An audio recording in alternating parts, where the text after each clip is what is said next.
Hello again, welcome back to the PhatPhish Guitar Studio. I'm Dave and welcome to the Absolute Beginners series of guitar tutorials. You're actually joining part way through the series and I recommend you do these in order, so I'll put a link in the information section down there to part one so you can start and go through these in order. See you back here once you've been through the earlier tutorials. So vibrato and slides, useful ways to make our lead line sound a little bit more interesting. And there's some other techniques we can use. The ones I want to talk about now are Hammer-Ons and PullOffs. Kind of related, so we'll talk about them together in this tutorial. Start with Hammer-Ons. So let's say I wanted to go from the G here at the 5th fret on 4th string up to the A at the 7th fret on the 4th string. Now I could just play one note after the other, pick the string, and then pick the string again. But I could do a slide. I could go. So I'm not picking the string again, I'm just sliding. But what I could do also is a hammer-on. The hammer-on, basically I play that first note, so I play the 5th fret on the 4th string. And then I'll just bring my ring finger down onto the string at the 7th fret, hard enough to make the string ring out. So I'm not actually picking the note the second time. With no hands.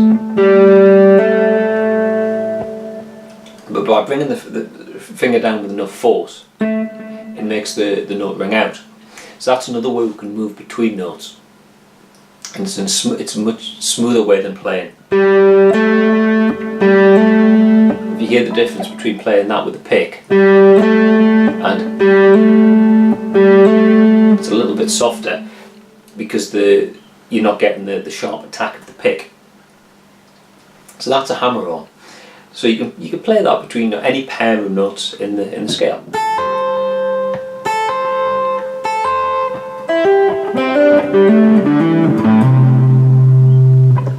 And related to the hammer-on is the pull-off. It's kind of a hammer-on in reverse.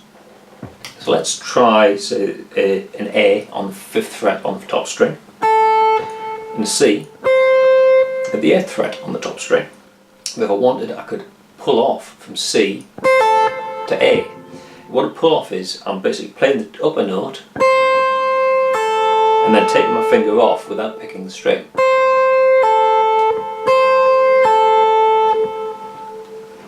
Now, this is a little bit harder because with a hammer-on, you've got a little bit of force as you're putting your finger down on the string. It's enough to make it ring out. If you just literally take your finger off, the second note's going to be a bit quiet. This is one you probably need to practice a little bit more than you did with hammer-on. Because what you need to do with the pull-off is as you take your finger off, your finger is ever so slightly plucking the string. So it's not as harsh as hitting it with the pick, so it's actually quite a soft sound, but my finger is actually plucking the string ever so slightly against the fret, and that's giving it just enough force and enough vibration so that when it goes to the A note rings out at pretty much the same sort of volume and intensity as the first C note did. So again, this is something you just need to go away and kind of practice it in isolation. Just play pairs of notes. Start off with notes in the scale box. Play them on different strings. Play the upper note. Take your finger off, just plucking the string ever so slightly, and let the lower note ring out.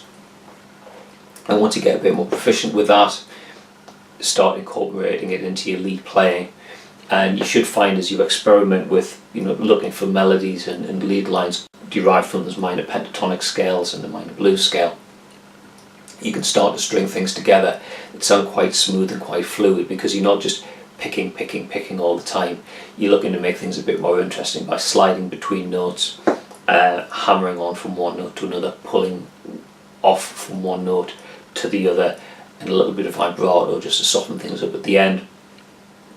And so using PhatPhish as a tool to help you visualise where the notes of the scale are, not just within that box that you've learned, but across the whole fingerboard, so you can find places to move, to slide the notes around and whatnot, and look for other ways to play notes on the neck, and your lead lines become a bit more interesting.